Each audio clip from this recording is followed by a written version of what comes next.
morning, good evening to those across the world. Welcome, I'm Elizabeth Dawes-Gay. I'll be your moderator for this chat. Really quickly, I just want to encourage everyone to select their language translation, even if it's English, so that you're able to hear the audio for the entire time. So let's leave these instructions up for 1 second while I give an official welcome. So thank you for joining us for this webinar, Making Respectful Care a Reality Through Action and Advocacy. We're excited to continue a dialogue that we were grateful to begin at the 2021 DC Maternal and Infant Health Summit this year. During the panel, maternity care practitioners shared their insights on how reproductive and birth justice support the provision of respectful and high quality care. So we're going to drop the link to that summit in the chat so you can take a look at your leisure, and you can see the recording of that panel along with all the other wonderful sessions that were held at the summit. This particular webinar, and we can go to the next slide, is an opportunity for us to continue the discussions from that panel. Together today, we will deepen our understanding of how to integrate reproductive justice principles in order to improve maternal health care and support practices. We'll also uncover challenges and opportunities for wide-scale adoption of respectful care practices and discuss specific tools and advocacy priorities that get us closer to the quality care that birthing parents want and need. But first, we're honored to receive a special welcome. Next slide. We will hear from Director Jennifer Porter. She is Executive Director of the DC Mayor's Office on Women's Policy and Initiatives. We'll also hear from speakers who are maternal health care practitioners, program managers, and advocates. We'll have Aza Nadari, Founding Executive Director of Mama Toto Village, Noeline Jeffers, Co-Chair of the Board of Directors of the National Association to Advance Black Birth, Patricia Quinn, Vice President of Policy and Partnerships at the DC Primary Care Association, Amita Castagni, New York City Department of Health and Mental Hygiene, as well as Elena Ativa, Advocacy Manager at White Ribbon Alliance. So first, let's hear from Director Porter. Please, when you are ready, you can take yourself off mute. Thank you, Elizabeth, and good morning, everyone. As Elizabeth mentioned, I'm Jennifer Porter, and I have the honor of being the Executive Director of Mayor Muriel Bowser's Office on Women's Policy and Initiatives, and I bring you greetings on her behalf here from the nation's capital in Washington, D.C. I have the honor of serving as the Director of Women's Affairs for DC, but I also have the honor and distinction of being mom to 20-month-old Andre. And in both of those roles, I want to thank you. I want to thank each of you all for joining us today and for your part in the work that we all share to empower women in our communities. And a big part of that is showing up today. As I look around our district today, just a few doors down, there's a convening around maternal health, particularly around the topic we'll talk about today. And our mayor knows that this is not only an important topic here in Washington, but around the world. And she's challenged us to continue to invest in resources to support and uplift women, and which is why in 2018, she convened a national summit to draw attention to alarming trends in maternal and infant health and maternal mortality rates. We sounded the alarm about the crisis and its disproportionate impact on women of color, particularly Black women. Mayor Bowser's National Maternal and Infant Health Summit has become a keystone event, and it's planned in partnership and executed by the Thrive by 5 DC initiative, the Mayor's Office on Women's Policy, DC Health, and many community collaborators, many of which who are here today and you'll hear from. Many of our partners, health organizations, advocacy organizations, just like the White Ribbon Alliance, know that the summit has offered an opportunity to build on a growing public awareness and interest in perinatal health. We know that when we talk about perinatal wellness and when we focus on the district's investments in health, For women, for babies, and for families, this is an opportunity for us to bring together elected officials, health experts, residents, and community-based partners to collaborate, to explore, to synergize, and to strategize on how we can improve health and address racial equity in birth outcomes.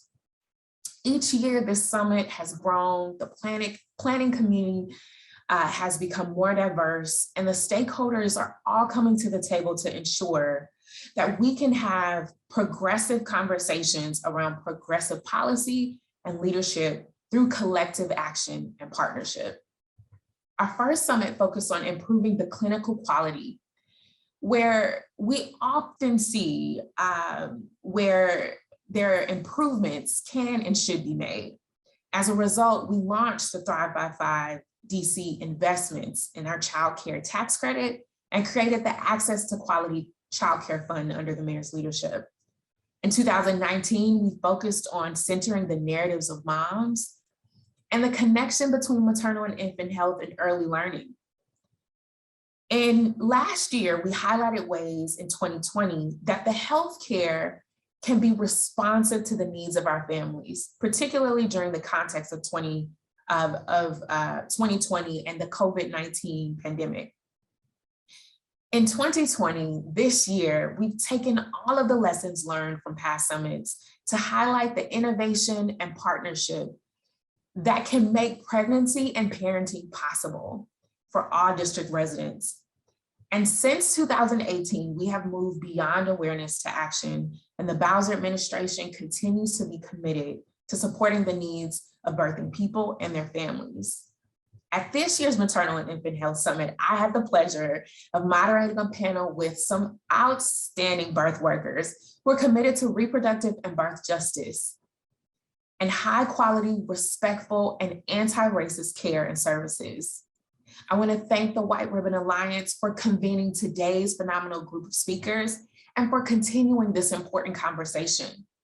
While the summit is an annual event, we know the importance of the continued conversation and the continued work, and most importantly, the continued investment and change to move beyond awareness year-round.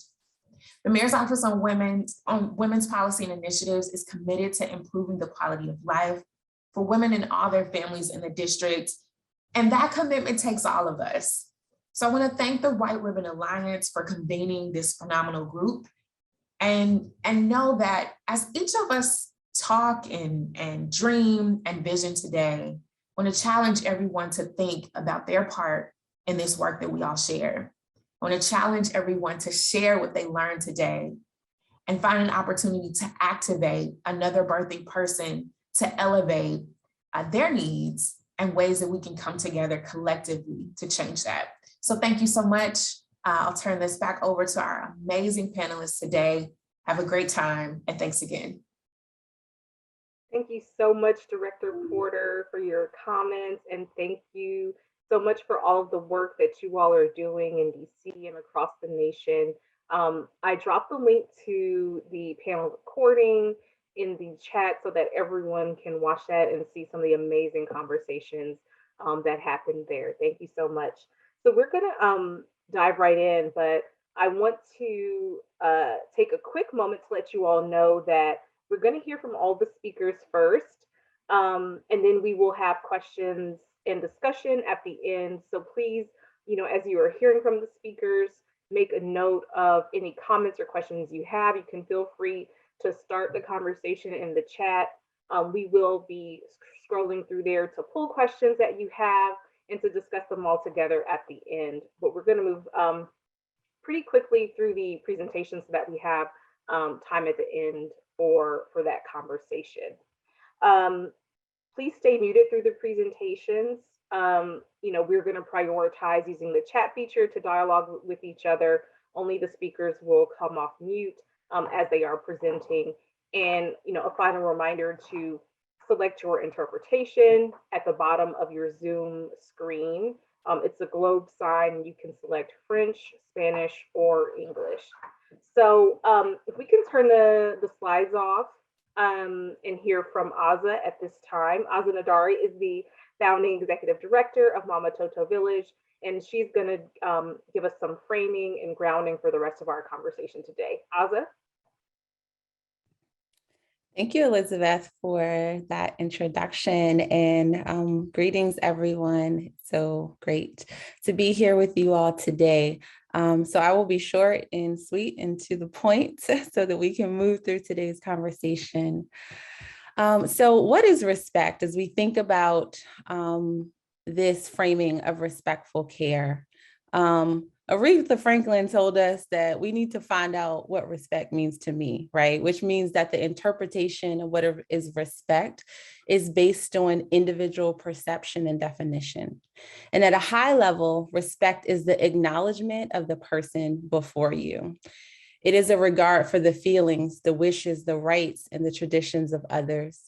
But respect is a minimum. And really, when we are talking about the delivery of maternity care, or any care for that matter, it's a starting point. The question that must be answered is, how do we achieve a standard for justice-centered care? Justice-centered care recognizes the sovereignty, the wisdom, the history, and the person being cared for. Justice-centered care is dignified, and as Dr. Karen Scott said, it validates the ways of knowing and the social capital that already exist within community. Getting pregnant and giving birth and becoming a parent is what we do as humans, not just as a biological expression, but for many, it's the highest expression of love. It's extending our legacy, it's crystallizing our hopes and our dreams. But what happens when that dream is shattered because giving birth moves from joy to tragedy or trauma? I will not repeat the statistics as we know them. I will not rehash the data because we've been looking at it for so many years. And what we know is that Black and Brown women and birthing people have experienced sustained high intensity trauma through anti-Black racism, through community disinvestment, through siloed services, through poor quality of care. And it is time for action and for us to seek ways to reauthor stories and to set in motion multi-generational legacies of thriving. Historically, Black women and birthing people attempted to find any means to have some level of power and control over their reproductive health. And despite policies and agendas designed to force and coerce them into controlling their reproduction, they still rose, they still thrived. The history of obstetrics and gynecology in the United States really illustrates our pervading societal perceptions of women and birthing people in their bodies. We see this playing out today in the Supreme Court with battles over abortion rights. We see these perceptions constructed in a dominant white male patriarchy framework, creating a narrative that seeks to constrain and or enhance the choices available to women and birthing people in regards to reproductive health care. And when we interject race into that scenario, into that conversation of reproductive health, the perceptions then begin to exist as a microcosm of the racial narrative of white supremacy and the impact it has on the reproductive health of Black and Brown bodies, who have become in this society the objectified other, rooted in these conceptions of Black sexuality, which has served as a justification for rape, exploitation, commodification, and in maternity care, which serves as a justification for why we have not done better. Given that pregnant, birthing, and postpartum parents have always struggled, especially Black and Brown people, with a biased and negligent healthcare system, how and where can we begin to change? It really begins with framing our care in birth and reproductive justice. And why is it important to censor these frameworks? Because we all arrive with our own biases and assumptions. And because Black women and women of color regularly report that they are not listened to, that they are not treated with dignity or respect, and that they have received poor quality of care. Because women, queer, and trans parents deserve access to high quality, dignified maternity care. Because who has power is both real and perceived. And because improving maternal health outcomes is all of our responsibility. Reproductive justice is a term and framework that was coined by Black women. At its core, reproductive justice is the human right to maintain personal bodily autonomy, free from sexual and reproductive oppression. It is the right to have children and not have children, and to parent the children that we have in safe, sustainable, and thriving communities. It is a positive approach, and that definition is from Sister Song. Is it a positive approach that links sexuality, health, and human rights to social justice movements through an intersectional lens? And it links reproductive autonomy to social and structural determinants. For example, a birthing person cannot make individual decisions about their body or their reproduction if they are part of a community whose human rights as a group are constantly being violated through environmental dangers, insufficient quality of care, or safety. Birth justice is an aspect of reproductive justice. They are anchored together. They are part of the same house. And it really centers and focuses on protecting choice and prioritizing consent, not just as an act, but an intentional practice. It goes beyond signing documents and papers to saying that I truly respect the decision that you are making, even if it's not the decision that I would make as a provider. Ancient Song, Doula Service and Southern Birth Justice Alliance offered some context for how to define birth justice as the ability to make informed choices not contingent on race, class, or gender, without fear or coercion, reprisal, or neglect, and to express full human rights around reproductive health choices. So what are some practical ways that we can improve care experience and the quality of care? Well, the experience of care begins with the one who is responsible for providing it. The most basic thing we can do is arrive with compassion, with empathy, with awareness of our own biases, assumptions, experiences, and sometimes our own trauma. We can be mindful of the power dynamics that exist between us as the provider and the birthing person, the parent, or the family. We can attend to our presence during an encounter, our stance, the language that we use, our touch. All of these are manifestations and expressions of power, and they are all the ways in which Black and Brown people have been invalidated in their experiences of care. We can create more collaborative models, integrating all pathways of midwives and other perinatal health providers, and support birth in all settings, whether home, hospital, or birth center, and make sure that those things are accessible through insurance coverage and adequate reimbursement for the providers. We can create sustainability in the workforce that do not lead to burnout and compassion fatigue amongst obstetrical providers and nursing staff. We can operationalize reproductive and birth justice as a standard framework through which maternity care can be delivered. Thank you. Thank you so much, Aza. That was absolutely perfect. Thank you for the grounding that respect is just the minimum, that we need to move to justice-centered care, and the reproductive and birth justice frameworks are absolutely guides for how we can do that. I'm so grateful for you this morning.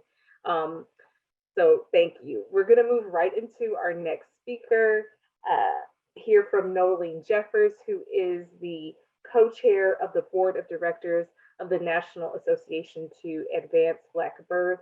There are slides, so those will be up. And Noeline, please feel free to come off mute and share your presentation with us. Sure. Good morning, everyone. So thank you, Elizabeth. Again, my name is Noeline Jeffers. I'm a certified nurse midwife in Washington, D.C. I'm also a postdoctoral research fellow in maternal and child health at the Johns Hopkins School of Public Health. And I'm one of the co-chairs of the National Association to Advance Black Birth, also known as NAB. And at NAB, our mission is to combat the effects of structural racism in Black maternal and infant health. And I'm really excited to join you today and share how we developed the Black Birthing Bill of Rights, how it's being implemented, and the opportunities and challenges that exist. And I do want to give a big thank you to the White Ribbon Alliance for inviting me to speak, and also just for holding, continued space for these important conversations. Okay, next slide. So let's get started. In 2020, NAB rolled out the Black Birthing Bill of Rights during Black Maternal Health Week in April. And the idea for developing the rights grew from discussions and deliberations of our board of directors. Now, our board is comprised of Black birth workers, including midwives, doulas, and physicians. And we really used our unique lens as both Black birth workers, and in some cases, Black birthing people, to develop these 20 rights. And so I'm going to spend a little bit of time sort of talking about the frameworks that we use to develop the Black Birthing Bill of Rights, and we can actually move on to the next slide. So when we created the rights, we utilized this framework to help us define our end goals in terms of what we wanted the rights to be. So one, the rights are designed to be affirmatory. So we purposefully wrote each right as a sort of declaration. They're positive, stated as a fact, they're assertive. And rather than talk about what shouldn't be happening, we assert what should be happening. And in some ways, they might even remind you of affirmations, and they were purposefully designed in that way. Two, you'll also notice that they're aspirational, right? And by aspirational, we acknowledge that we have not yet achieved universal access and accountability to these rights. We have a long way to go in transforming our maternal health care system. And three, they are also attainable. So this is crucial. So despite the challenges that impact Black maternal health, including racism, capitalism, ableism, cisgenderism, and more, these rights that we have delineated are realistic, they're feasible, they are absolutely attainable, and they should be guaranteed. They should be the norm for our maternal health care system. Okay, next slide. Okay, so the Black Birthing Bill of Rights was founded on the principles of a human rights-based approach, which proposes that everyone has the right to health, right? And this right should be respected and upheld. In the context of Black maternal health, we propose 20 rights that are basically guarantees or rules of conduct that exist between Black birthing people, their healthcare provider, healthcare institutions, and society as a whole. Next slide. So the Bill of Rights can be implemented in three ways. First, we envision it as a resource for Black birthing people as they advocate for themselves. Second, we envision it as a blueprint for individual healthcare providers that seek to provide respectful, equitable, and just care. And third, it's a framework for institutional and structural change, right? So these rights represent the practical application of human rights principles to childbearing, and we ultimately want to see health systems and structures transformed by the concepts outlined in the Bill of Rights.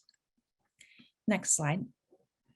So the Black Birthing Bill of Rights is a visual arts project. Once we developed the rights, we partnered with and commissioned an artist to translate and interpret each written right into a digital illustration that could convey the meaning behind the right. So art and activism has always been intertwined, and we thought that adding a visual component would enable us to communicate critical emotions, empathy necessary to support the changes that we want to see in Black maternal health. And so I just want to acknowledge and thank our commissioned artists, Angelica Marie Franklin. Angelica is an amazing artist and a doula, and she helped us to interpret the rights into beautiful and meaningful illustrations.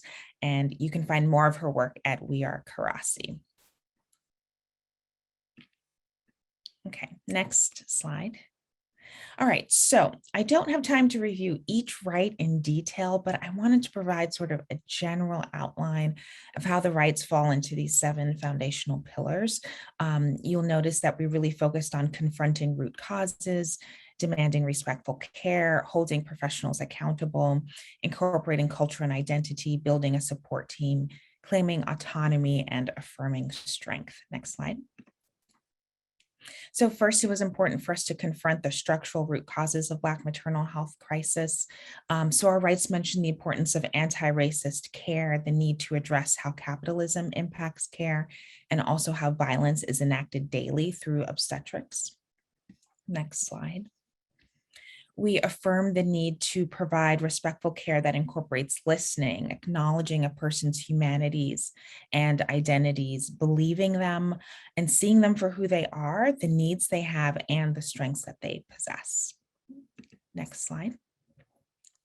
The Bill of Rights also addresses the important concept of professional accountability through informed consent and through structuring care in a way that is individualized. Next slide. We affirm that incorporating culture is a critical part of providing respectful care.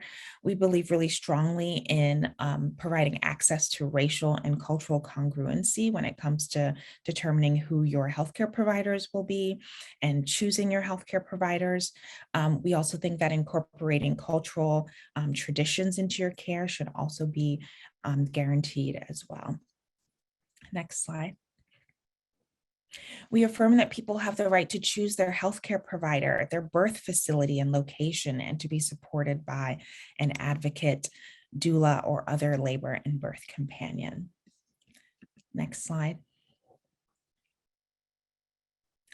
We also acknowledge that each person should be able to make autonomous decisions in their healthcare and the care and nourishing of their baby as it comes to human milk feeding, as it comes to formula feeding, as it pertains to making medical decisions for your child, and also as it pertains to providing space and honoring those initial moments after birth as well. Next slide. And finally, we ended with affirming that every Black birthing person has the right to receive care that acknowledges their strengths, right? So we know that Black maternal health care is in crisis right now, and everyone absolutely has a responsibility to reducing health inequities, but we also must realize that in addition to the challenges and marginalization that we face, Black people are capable, powerful, strong, abundant. It's tempting to only frame Black maternal health in a negative light, but it's important to acknowledge that we are more than negative outcomes or statistics. We deserve care that's tailored to our specific individual and community strengths, close family relationships, deep community ties, resourcefulness. Those are just some of the individual and group strengths that we embody. And these strengths serve us in life and in birth and childbearing and parenting. And so the NAB believes in a critical approach in which Black birthing people receive care that simultaneously recognizes our strengths and equitably addresses our needs as well. Next slide. So I want to end with a discussion around the challenges and opportunities that exist here. So first, there are multiple challenges that might impact the widespread adoption of the Black Birthing Bill of Rights. So achieving this widespread adoption really requires three things. So, and you can actually advance 3 times, that's fine. That'll just be easier. Thank you. So first, it requires us to completely transform our societal norms and values around pregnancy, birth, and parenting for everyone, but particularly for people that are marginalized, right? When we center people that are marginalized, then care improves for them and also for everyone else. It means that we have to see society as a whole saying every Black person, every Black birthing person matters, and how can we ensure that they not only survive, but thrive? Second, there has to be some sort of accountability. The Black Birthing Bill of Rights exists, and we need some sort of mechanism for accountability, right? Who will hold organizations, healthcare providers accountable? Often when we want lasting change, the change really does oftentimes need to be accompanied by rules, regulations, limits that are held in place by the law and some sort of actionable response. And so I think the next frontier is really trying to define how do we hold institutions and healthcare providers accountable when they disrespect these rights. Third, the transformation that's necessary has to happen on multiple levels, right? It can't just be one healthcare provider or one hospital or healthcare system or one insurer, right? We need multidisciplinary, multi-level change and collaborative change on a variety of levels. Okay, next slide. Okay, so despite these challenges, we believe that there are a number of opportunities that exist for starting to implement the Black Birthing Bill of Rights, and you can advance 3 times. Thank you. So first, what would it look like if each healthcare provider, hospital, and insurer declare that they are going to follow and sign on to the Black Birthing Bill of Rights? We envision that this can be a standard of care. Second, we think that there are opportunities for training, right? Providing respectful care, unfortunately, is a whole paradigm shift for many healthcare providers, right? Especially when you're steeped in our current culture of obstetrics, of blaming, of really enacting violence on a daily basis, right? It doesn't come easy to sort of rethink how you're going to provide care, especially when it's the antithesis of how you were trained in the culture that you're currently working in on a daily basis. So we think that there are opportunities for training and learning among healthcare providers. And then third, the Black Birthing Bill of Rights can help people to advocate for themselves. As we as a society work towards transformational and structural change, we realize that people might need help in defining their needs, their expectations, in communicating to healthcare providers what their rights are. And so what we would love to see is the Black Birthing Bill of Rights really helping to give voice to individuals, helping them communicate and advocating for themselves. Next slide. Okay. So thank you so much for listening. We would love to hear your feedback on the rights.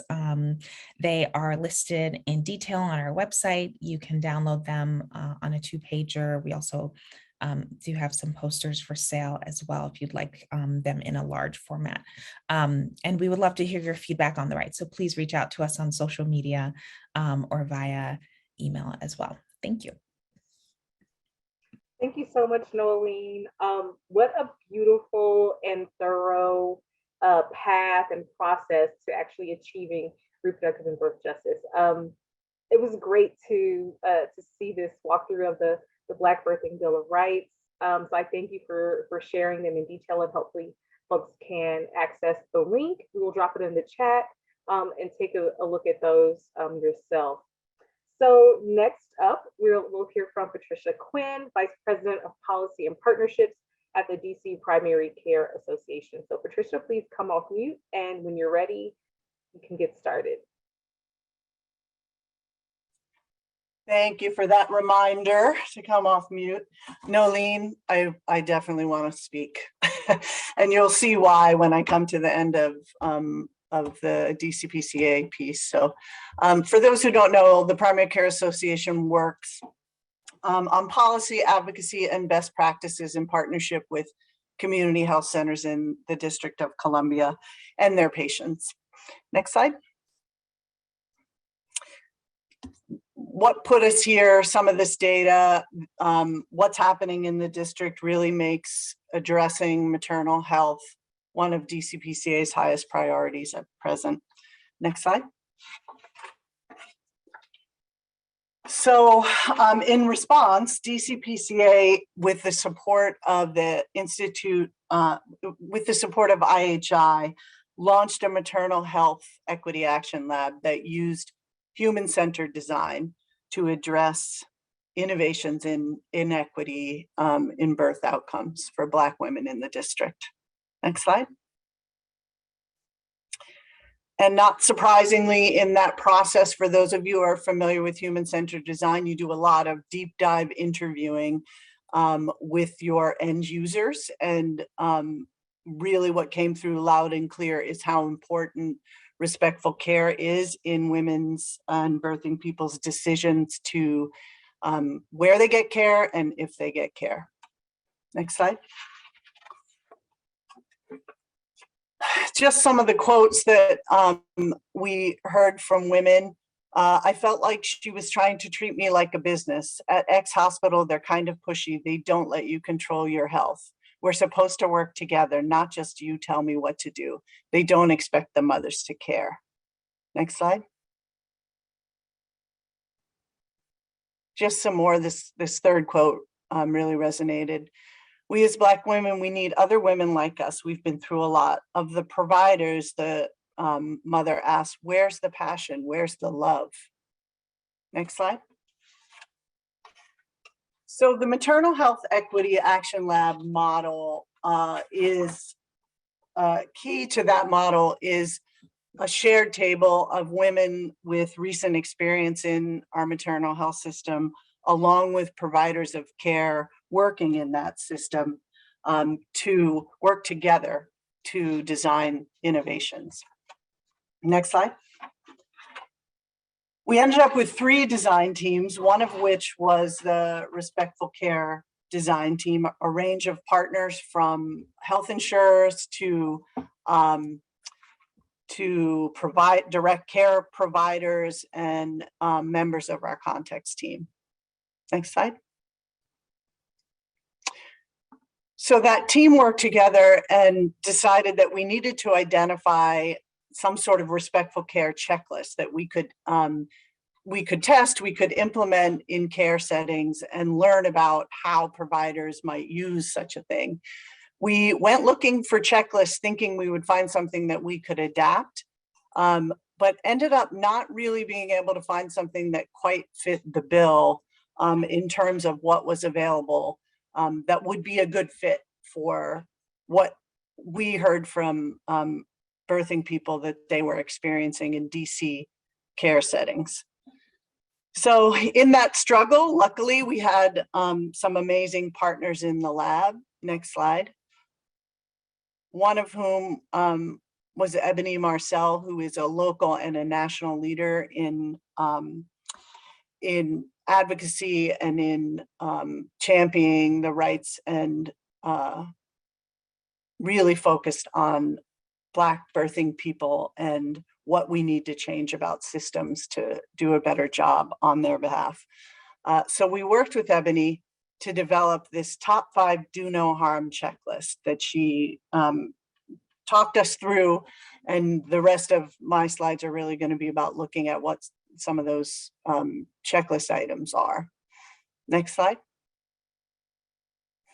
So the respectful care mini training that is sort of where the checklist is embedded is a short intervention that we were testing to really see whether, you know, a brief hour-long mini training, whether that could successfully engage people in the issues of respectful care, have them reflect on care and practice around some scenarios, as well as really meant to just launch the dialogue within their provider organizations and help them begin this journey. By no means is our mini training meant to be the end game for what providers and practices do.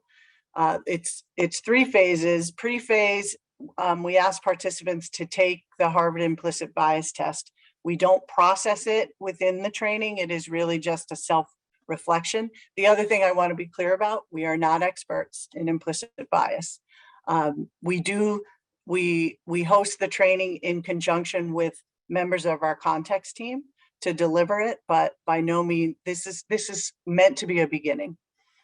So pre-phase implicit bias test, the mini training is 1 hour. We deliver it virtually.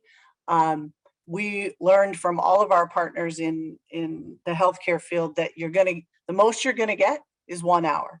So we made it 1 hour and so far the results are pretty successful. We show a short video that really looks at historical mistreatment in the healthcare system. But we pivot from that to make it clear that although we're detailing that historical mistreatment, that we shouldn't consider that that's just something that happened in the past and that we're not continuing that harm. The second piece of the training is to go through the top 5 checklist. And then following that, we work through some scenarios and have discussion. The scenarios that we use are stories that women in the district have told us they experience, specific experiences that birthing people have had in the district. And then in the post phase, we ask them to post the infographic in their office and talk together about how they might utilize it. Next slide. So just to quickly go through the checklist. Number 1, check your systems that individuals navigate getting to care, to work to change potentially adversarial systems into supportive spaces. One as we're discussing this in our training, one of the pieces that have come through for organizations is doing a patient journey from the very first call they make to get connected to you all the way through to payment, and to take that patient journey collectively as a team and decide which systems, which policies might be ripe for change as they take a respectful care approach.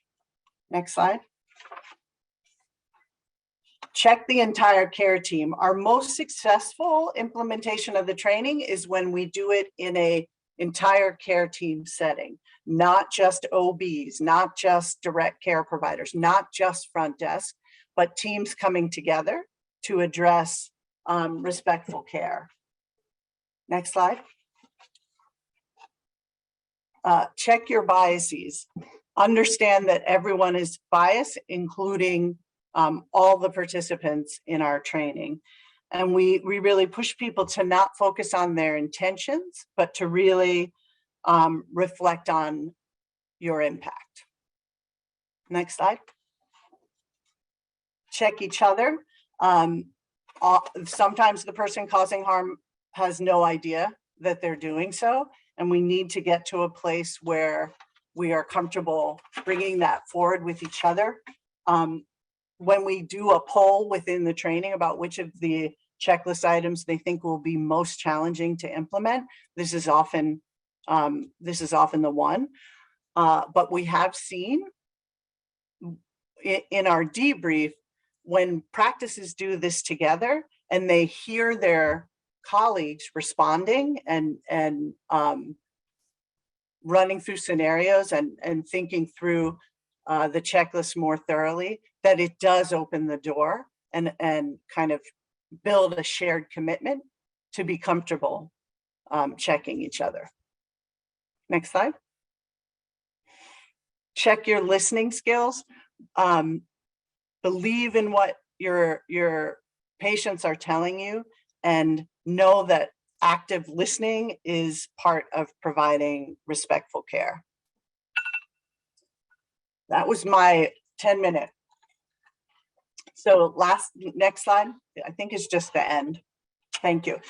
One more minute to say, in our test of the mini training, 100% of the participants would recommend doing it with their entire organization, as well as their intention to assess and reflect on their own biases. As I said, our intent was to begin a dialogue, not to have people consider that having done the training they're through. We're currently engaged in interviews with mini training participants that are months out of the training to get a sense of whether the training and the checklist had any lasting impact on what's happening in practices. And Nolene, our context team and other partners, they really see the next phase of human-centered design innovation in this space to be about supporting Black birthing people to pursue their rights for respectful care. So I'm very interested in engaging with your rights guide. I will also say I certainly cannot speak for Ebony, but I did hear her speak at the Mayor's Summit, and I am thinking about how we alter our dialogue around respectful care, because Ebony was very strong in her view that we have to start calling racism as opposed to anything that might create barriers to a real confrontation about what's happening for Black birthing people in the district and elsewhere. Thank you. Thank you so much, Patricia. That was really insightful. I love that we're also making connections of ways we can work together to keep advancing maternal health, especially for Black birthing people. So really excited that this is happening. Next up, we'll hear from Amita Castagni from the New York City Department of Health and Mental Hygiene. Amita, you can come off mute when you're ready and guide us through your slides. Great. Good morning, everyone. My name is Amita Castagni, and I'm the Deputy Director for Community Initiatives for the Maternity Hospital Quality Improvement Network at the New York City Department of Health and Mental Hygiene. Today, I'll be presenting on best practices for advancing maternal health equity and discuss some of our work in New York City, including our advocacy tool, the New York City Standards for Respectful Care at Birth. Next slide, please. So to start, I would like to lay the groundwork for why maternal health is such an important health equity issue, especially in New York City. In New York City, each year, there's approximately 120,000 births, 100,000 births, and out of those births, we lose approximately 25 to 30 mothers to a pregnancy-related death. This is the death of a mother that occurs during pregnancy or within 1 year after the end of their pregnancy. Black mothers, unfortunately, experience a disproportionate burden of maternal deaths. While Black non-Latino women make up 20% of all live births, Black women make up 54% of maternal deaths. This is compared to white women who make up 33% of live births and 11% of maternal deaths. In fact, our data show that Black women in New York City are 8 times more likely to die from a pregnancy-related cause than white women. And this can be found on our DOH's website in our pregnancy-related mortality review from 2011 to 2015. Next slide, please. And we know for every mother that dies, hundreds more also die due to severe maternal morbidities, which we refer to as SMM. These SMM, or life-threatening complications in childbirth, are about 100 times more common than maternal deaths and are largely preventable. Each year in New York City, approximately 2,800 mothers suffer a near-death experience during childbirth. This includes heavy bleeding, kidney failure, blood clots, heart attacks, or strokes. Our data similarly show that the experiences and outcomes of Black mothers are vastly different compared to mothers of other races and ethnicities. When Black women experience a serious complication during birth, they do so at a rate that is 3 times that of white women. Next slide, please. So now I'm going to talk about an initiative that the New York City Department of Health is involved with to address this maternal health crisis here in New York City. The Maternal Hospital Quality Improvement Network, it's a 5-year mayoral initiative, and the vision of MHQIN is to ensure that all women can receive high quality, respectful, and equitable care through their pregnancy, childbirth, and postpartum period. To address the inequities in maternal health, MHQIN, we adapted an intersectional framework which acknowledges that forms of oppression do not exist in isolation and are instead interwoven. This requires recognizing the mechanisms by which racism and gender oppression conspire to create poor outcomes. Research shows these outcomes are owing not just to differentials in quality of care, but plays an important role, but also it has an impact on lifetime of racism that also takes a toll on Black women's bodies, especially during the stresses of pregnancy and birth. In MHQIN, our partnerships and engagements are to achieve equity in maternal care. We developed this intersectional framework that you see here, involving both community and provider. For this, we implemented a set of core components. Our core components fall under 4 main intervention areas. The first set of components aim to reduce racial ethnic disparities in SMM by promoting clinical reviews of SMM cases with the intent of improving clinical practices. We do this by supporting both public and private hospitals to enhance their data tracking and analysis of SMM events to improve quality of maternal care and eliminate preventable complications. This process supports committee review of SMM cases and support the implementation of quality improvement projects, as well as medical simulation trainings. The second set of components aim to increase positive patient experiences by providing trainings to providers on racial and social justice principles and implementing strategies that promote respectful and dignified care. This component focuses on institutional transformation by addressing implicit bias and structural racism to enhance maternity care and reduce maternal mortality and severe maternal morbidity citywide. We also provide trainings on reproductive justice principles and support hospitals in their implementation of respectful care practices.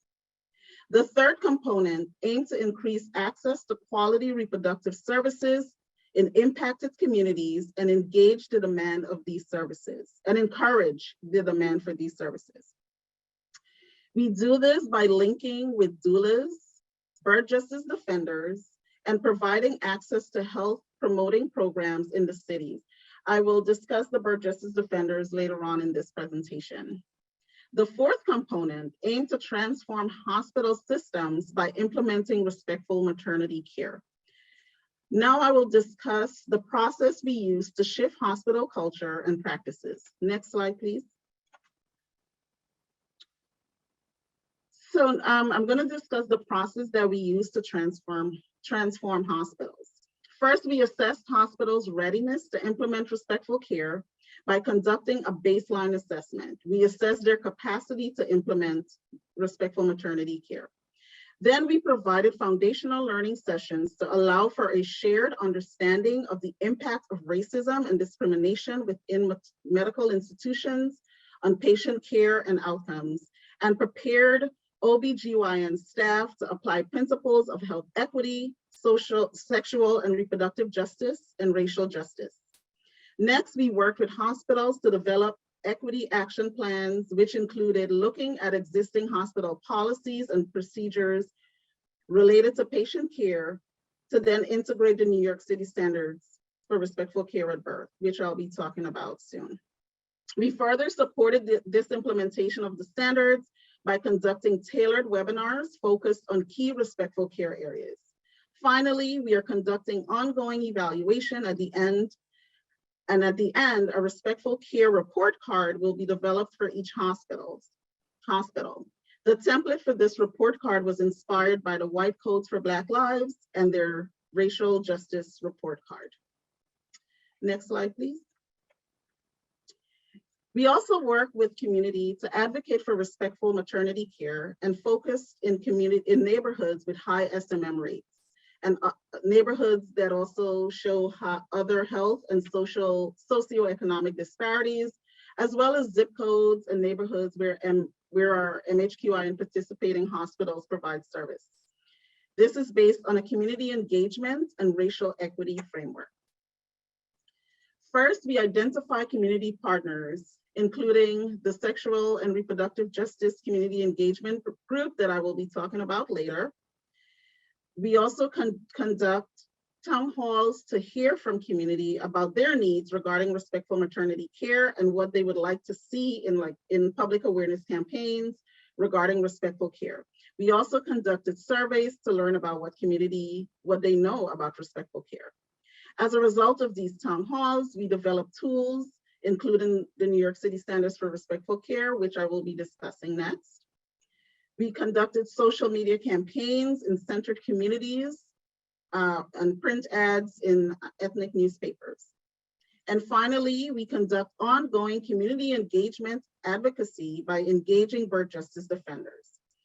Birth justice defenders are community members who are passionate about birth justice and educate their communities about and advocate for the rights of individuals to just, respectful, and dignified care during pregnancy, birth, and postpartum.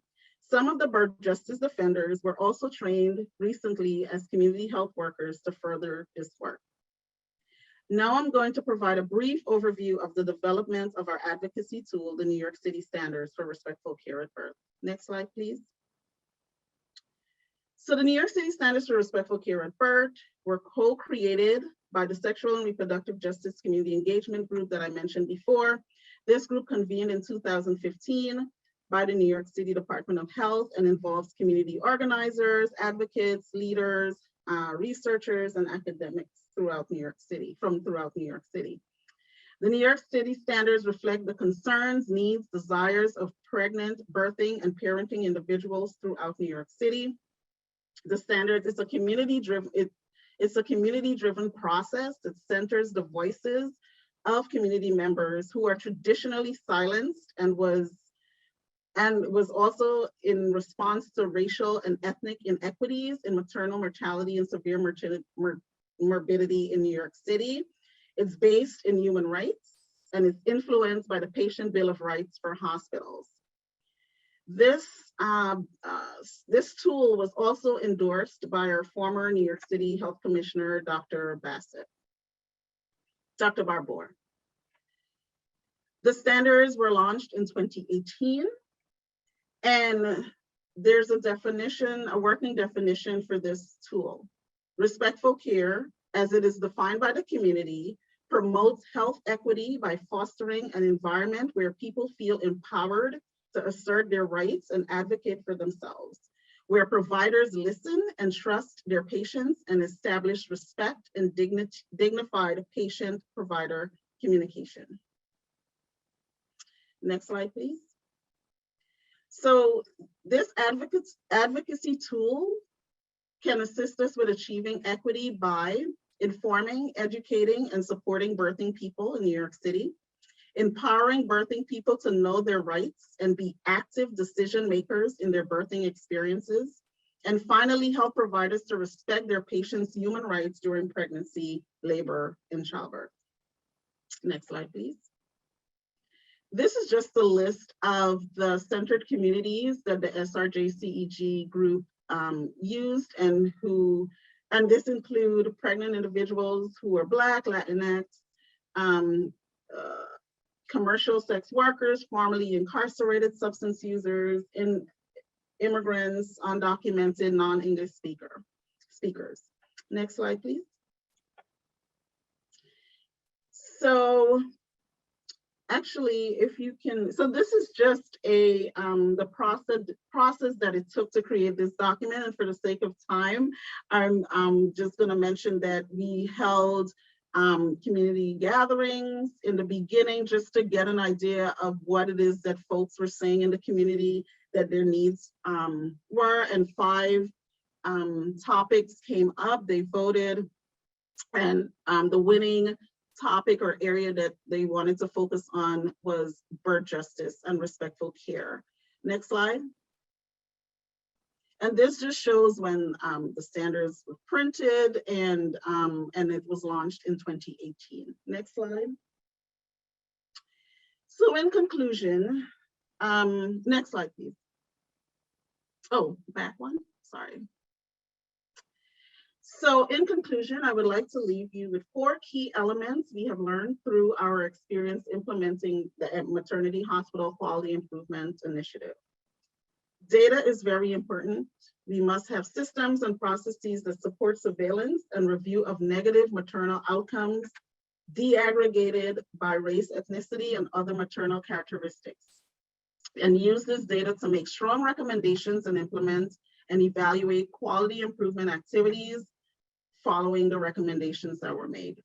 Secondly, it is essential to create a culture of equity within hospital systems, access the capacity to support equity strategies, cultivate leadership support, implement policy and practices that make it easy for providers to provide equitable care, and build staff capacity through training. Third, strengthen linkages and partnerships between clinical providers and the communities they serve. Make sure there is authentic engagement of these communities and groups most impacted in equity initiatives. And finally, promote the sustainability of equity initiatives that have been implemented by ensuring there is a dedicated staff, time, and accountability measures in place to sustain activities. It is through a collaborative and sustainable effort with hospital systems, community organizations, and residents working together that we can ignite change. Next slide, please. So thank you. And this is our contact information here. Thank you. Thank you so much, Amita, for that. That's so really important I learned a lot, and I think it's important for other folks to see. I love process, so I love that there are specific steps that you took that other folks can take to implement in their context as well, right? So engaging with community, collaboration, very thoughtful, intentional pre-work as well as post-work that led to implementation. So thank you so much for that presentation. And just a note to everyone, you all will receive a recording. There have been a lot of requests for the slides. People are learning a lot. They want to to see these notes from you all. So we will make sure that you get them after the webinar today. Elena from the White Ribbon Alliance, will you close us out of this section of the webinar? Thank you, Elizabeth, and thank you to the wonderful presentations and presenters. And we're very indebted to you for offering some very practical approaches to addressing disrespect and abuse and ensuring respectful care right here in DC, where I'm based, and New York as well. We have recognized since we started work on this issue that this is an issue that's prevalent everywhere. So there's a lot to learn also amongst countries, and we have different colleagues from different countries present today, and that's really exciting that they get to learn from you and also share what they have been doing to address this issue. I want to offer today just a few other thoughts on where we can perhaps be pushing to change the paradigm. And many of you mentioned that there is a power imbalance. It's true, it's people and systems, and obviously there's a power imbalance, but how can we continue to shift that? And we're an advocacy organization, so of course I'll talk about advocacy. Next slide, please. I want to mention for some of you who may not be aware, we started a campaign in 2018 that was really focused on women and asking women what do they want for their own health. Really an open-ended question, no preconceived notion, just tell us what you want, anything and everything. And next slide. That was very important because most often women and girls are not asked what they want. They're told what they should be doing, but never asked what they actually want. We had 114 countries participate, but you can see where most of the responses came. Next slide. And it was quite labor intensive, and you can see the process here in pictures and both and in the description. We're actually working now to simplify that. So stay tuned for that so that everybody everywhere can actually employ this method. We think it's really critical, and many of you mentioned we have to start with women and how they themselves define what is important to them, what is respectful care to an individual anywhere, because we're not the same, we're different, we have different thoughts and feelings about this. Next slide. And you can actually see we received responses from 1.2 million women from around the world, and you can check the responses yourselves if you're interested by going to the website, whiteribbonalliance.org, what women want. And we have a dashboard where you can select an issue or a country, even an age group, and just see what do women in that country and that age group, let's say, think about this issue. Compare and contrast countries, you can do it all. Next slide. But when women responded overwhelmingly, the first response was, we want respect and dignity. And they weren't talking just about maternity care. They were talking about respect and dignity throughout their reproductive health process. And when they talked about respect and dignity, they were articulating how they're treated by healthcare professionals. So I gave a few examples here. Diwali from India says doctors should treat women with respect, even if village women are illiterate. Doctors should have sympathy and goodwill towards patients. And Tara in the United Kingdom says, I want to be told what is happening, why is it happening, and to be asked for permission before it happens. And a 27-year-old from Pakistan says, disabled women should be given equal respect in care. Next slide. So what we set to accomplish with a group of patients' rights organizations, reproductive health organizations, human rights organizations coming together is look at the responses from women and identify what are the main themes that we see in that respectful care category. And most importantly, how do we really honor women's demands? How do we advocate for change that women themselves can see and they can feel that something changed? So it's not just very high level change, but it's everyday change for them. And these are the four main things that we identified. And if there's any repetition with the presentations ahead of me, I think that's only good. So acknowledging history, opening the door for diverse professionals, acknowledging women as experts on their bodies, and improving accountability. And I just a note here to say that I will primarily talk about women, but we do recognize that people who do not identify as women might also need respectful care, and they're due that care. Next slide. Acknowledging history, Aza said it so well. I don't know if I could do it justice, but we have to acknowledge the role of sexism, racism, and colonialism, and many other isms that women mentioned that still have an effect on how women are treated today when they access services. So this is not just something that happened in the past, but it has very real effects on what is happening today. So that is the starting point. Without this we cannot really move forward. Working with professional associations to do so, to issue statements, to start doing work to see how what is happening, and it could be different from country to country, but what's happening in their country really affects the way care is provided to women. So in Kenya, women talked about doctors and nurses should avoid tribalism, nepotism, and racism.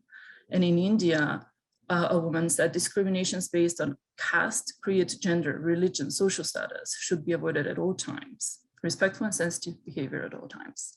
Next slide.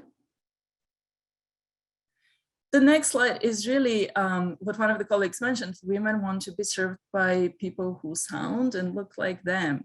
And there are different ways we can ensure that. We can ensure that professional organizations, management and leadership, so from the highest level, represent the diversity of people that they serve. Recruiting diverse populations at every level of the profession to ensure that women are served by providers who look and sound like them. Developing guidelines for culturally competent education, that was another demand. In engaging with community members to identify best practices for anti-racism, anti-discrimination, bias awareness. The community is really, it should be seen as that critical partner in the process, right? So in Mexico, women talked about indigenous doctors and nurses or midwives in highly marginalized communities. In Kenya, a woman said the government should ensure that their programs and support diversify and expand the cultural competence of the health workforce. And in Uganda, a woman said community members should take part in decision-making and bring local knowledge and views on how to improve maternal health. Again, very critical. And even within the same country, there could be different regions, different ethnicities, religions. So the cultural competency and engaging the community is very important within countries. Next slide. Viewing women, really acknowledging women as experts on their bodies. And that could, again, it could manifest in different ways. There could be, ways that women engage in provider education and training. There are great examples where women themselves are participating in the process of education, informing providers what's okay, what is not okay, for themselves and their newborns, and especially including newborns who are stillborn. Developing guidelines and transparent processes to include women as members of professional and regulatory bodies. Again, great examples. I'll give New Zealand as an example where women themselves are part of the board of, for example, the Midwifery Association.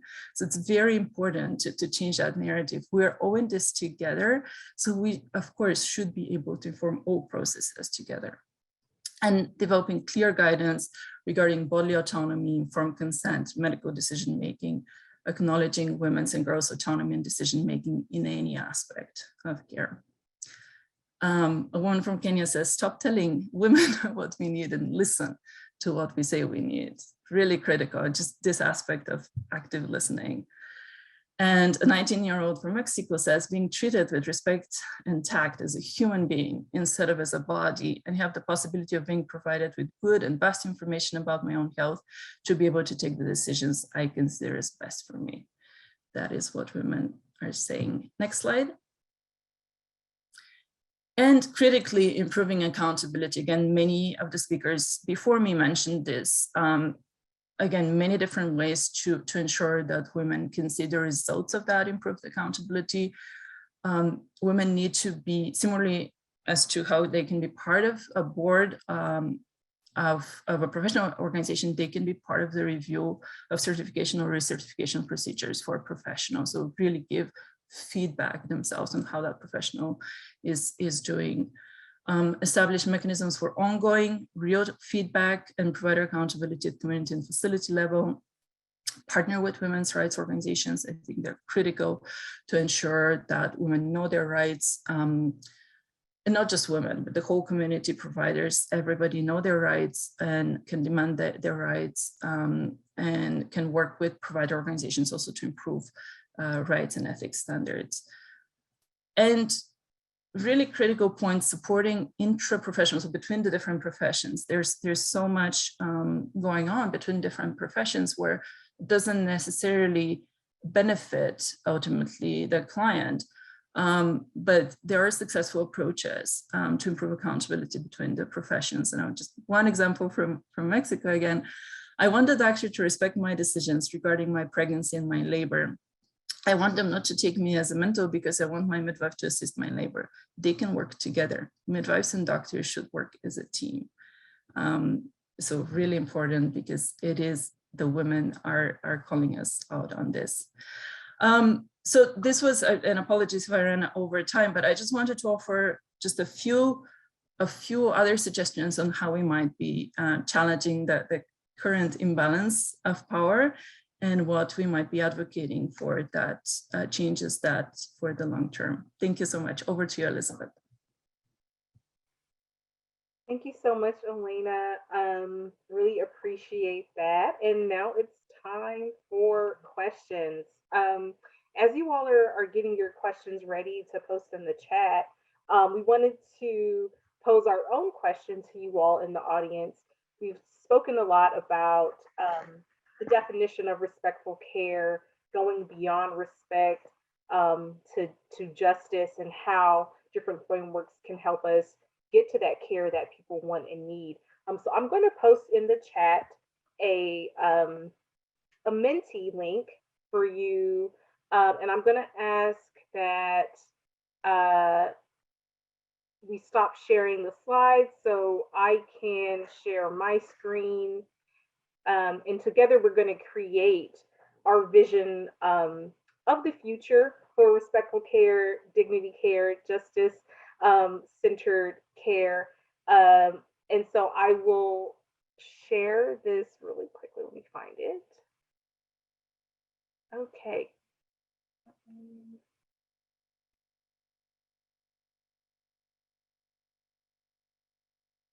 Give me 1 second. Now it's not working. Here we go. Let me click present again. There we go. So it's full screen. So as you all, what you can do is click on the link that I dropped and type in some words on how you define success in your vision of the future. And so we've got a few responses coming in already. Love, collaboration, understanding. So these are some of the things that define success to you when it comes to respectful care, high quality care for Black birthing parents and folks beyond that population as well. So I'm going to give you a few minutes to enter as many responses as you want into that Menti poll, and we'll create our group word cloud.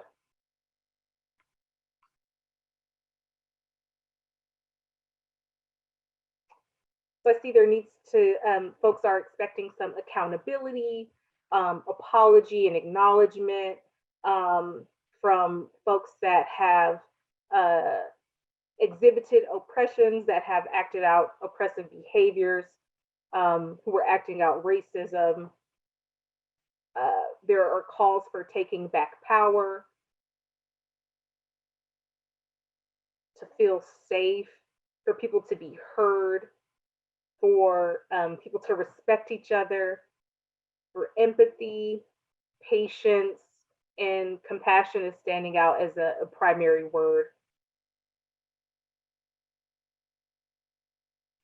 Team-based work is one thing, and that's something that the speakers talked about. Collaboration, absolutely, with community, as well as between healthcare professionals, as we just heard. So please take 10 more seconds to enter anything that comes to mind about how you define success and your vision of the future.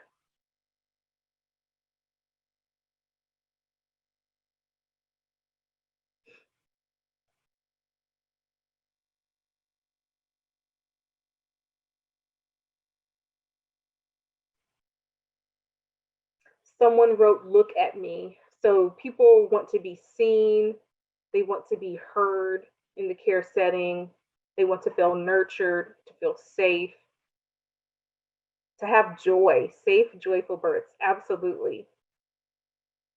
Absolutely. People want time, they want that presence, um, and that feeling of, being valued, being recognized by their care providers.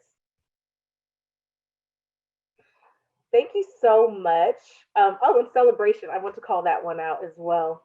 Um, these are very, positive. So some of it is accountability. There are things we need to address when it comes to racism, sexism, oppression, and at the same time, there's a brighter future that we're looking for that includes celebration, that includes joy, empathy, and compassion. So thank you all for this.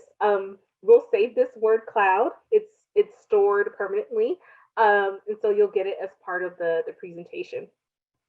So I'm going to stop sharing now and see if there are any questions that have come in. Please use the chat feature. So I do see one question.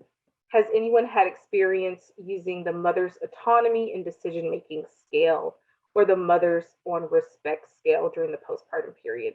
And are there other screening tools that can be used to measure a birthing person's autonomy and respect in a care setting? So do any of the speakers have experience with these that they want to share, or familiar with screening tools to measure respect and autonomy?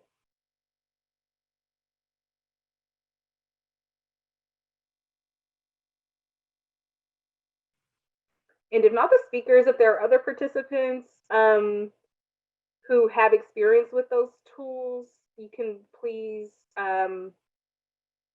drop it in the chat or let us know, raise your hand, and we can ask you to come off mute.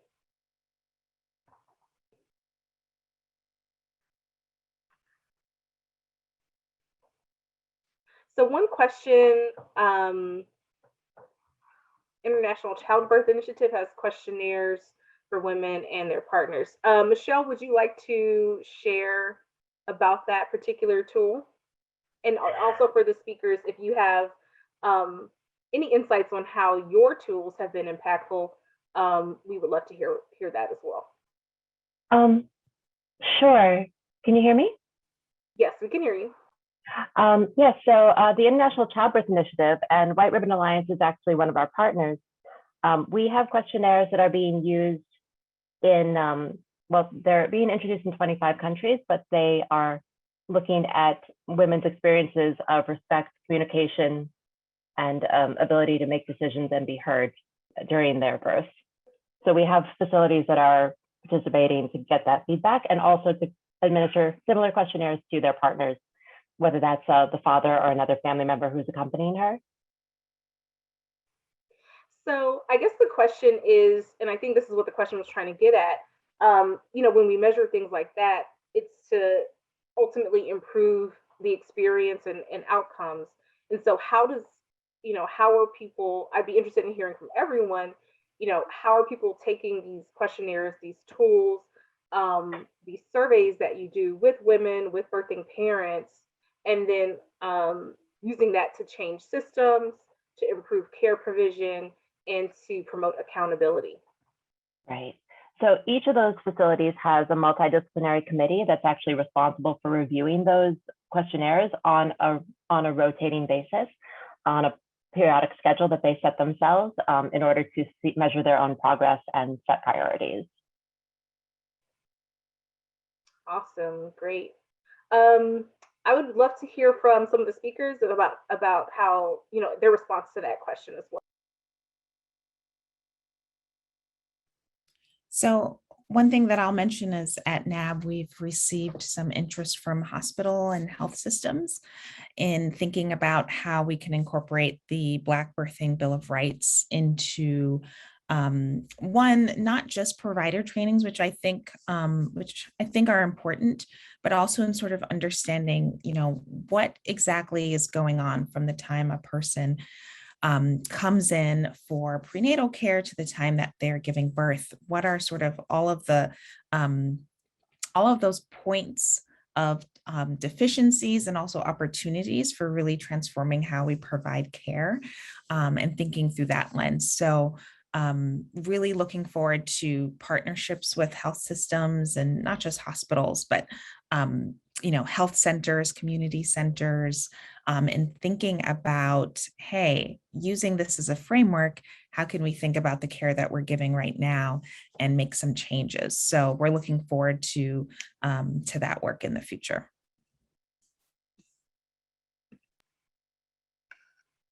Awesome, thank you. Anyone else want to chime in?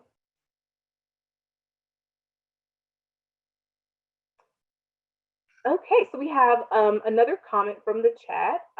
Someone's just sharing a resource from Kimberly Sills-Allers, who launched the Earth app. It stands for Birth Without the B for Bias, which is an app, she describes as kind of like the Yelp for birthing centers and facilities, as well as providers. And she's partnered with various cities. So please check out that link where folks are able to leave reviews on providers, and also to find providers that might be a good fit for them. So there are some practical tools in apps and websites and different things that people are innovating and developing to help birthing people connect directly with providers that are going to that are providing the type of care that they want. Any other questions or comments? Yes, we will make sure. I saw a question, can we get the chat resources too? So we'll make sure you get the link to the recording, as well as to all the resources that have been shared. So please, everyone, now's the time to drop in any resources you're familiar with that you want to make sure get shared out with the rest of the attendees, along with others who may not have been able to make it to the live webinar.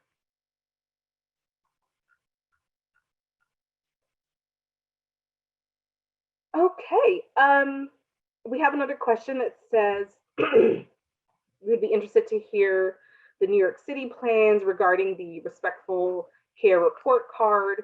How was it developed, and what will it measure? What will it be? What will it measure?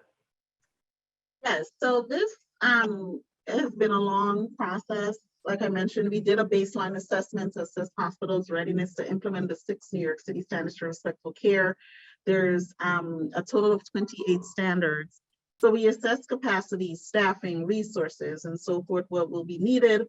And throughout for the past 2 years, we've been working with the hospitals to move from where they were at baseline to what we are calling a gold standard. It's a huge process, but what we did was we created these benchmark tools that's very specific for each of the standards that indicates what's the criteria to move to that next level. So for instance, one of the standards was to have an operationalized definition and guiding principle for respectful care. When we did our baseline assessment, a lot of our hospitals did have that, but there was an opportunity to move to like a gold standard. Where is it posted in languages of your primary population and folks coming in? Are you pursuing any other type of certified designation like iCare, Plaintree, or do you have a Credo and so forth? So we're using that. So we're now at the end of this first cohort. So we're now doing our end-line assessment. So from baseline to midline to end line, we would like to see movement and improvement of respectful care in the hospital settings. So we're using the report card to show that, to show that movement, and it'll be shared with the hospitals. At this time, we do not plan to release the report card for each of the hospitals, but we'll do an aggregate report.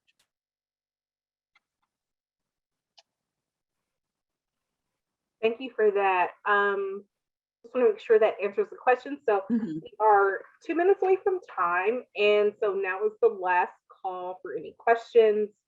So please drop them in the chat. Yes, actually there is I just, realized early on in the webinar that the White House is hosting their first maternal health day of action, led by Vice President Kamala Harris. And so that is live now. I'm sure there will be a recording after, and you can visit the link that was just dropped in the hat by Joan. Thank you, Joan. So to wrap up, thank you to all of the speakers. I've learned a lot, and I think other folks have learned a lot as well. There's a lot of great conversation about how we can move maternal health care forward and improve outcomes. So I just want to invite the speakers to share one final comment, one message that you want to make sure people leave this conversation with. So I will call on you one by one, and I'm looking at Amita. So Amita, if you can give us one message, one key takeaway that you want folks to leave with. So the one key takeaway that's mentioned throughout is listen to the client, patient, and center their voice in this entire process. That's the one thing I would say. Yes, just centering the voices of those most affected and impacted as a result of the severe maternal morbidity issues. Thank you so much. Noeline. I would say that I think it's important that we each sort of take a look at how we can make a difference and make change. What is our role as researchers and as healthcare providers, midwives, as doulas, in making a change, right? So when we think about rights, rights don't come about without sort of a swelling up of support from different people and organizations and institutions, and sort of putting pressure on government and on institutions for creating accountability. So what is our part in sort of adding to that upswelling to make sure that there's some accountability? Thank you so much. Patricia, and you can come off mute. There you go. Just in any of our efforts to address inequity, whether in maternal health or anywhere else, that we have to be prepared to cede power to people most impacted by those inequities in meaningful ways. Awesome. Elena, one message that you want people to leave the conversation with. I'd like to say women need change now, today. So if there's anything I want to leave this conversation with, is this sense of urgency. We need to feel the heat every single day. Thank you so much. And Azza had to hop off. She had a meeting just right now. But I will say on her behalf that, from her presentation, that respect is just the minimum. It's just the starting point. We have a long way to go. And you all have presented some amazing resources that will help us get there. Please keep up the great work. I look forward to future collaborations and to future conversations and updates on progress. Hopefully a year from now, 2 years, 5 years down the line, we can come back together and share what has happened, how birthing people have benefited from our efforts and how we've made a difference. So thank you all so much for attending the webinar. Have a wonderful day and a wonderful rest of your week.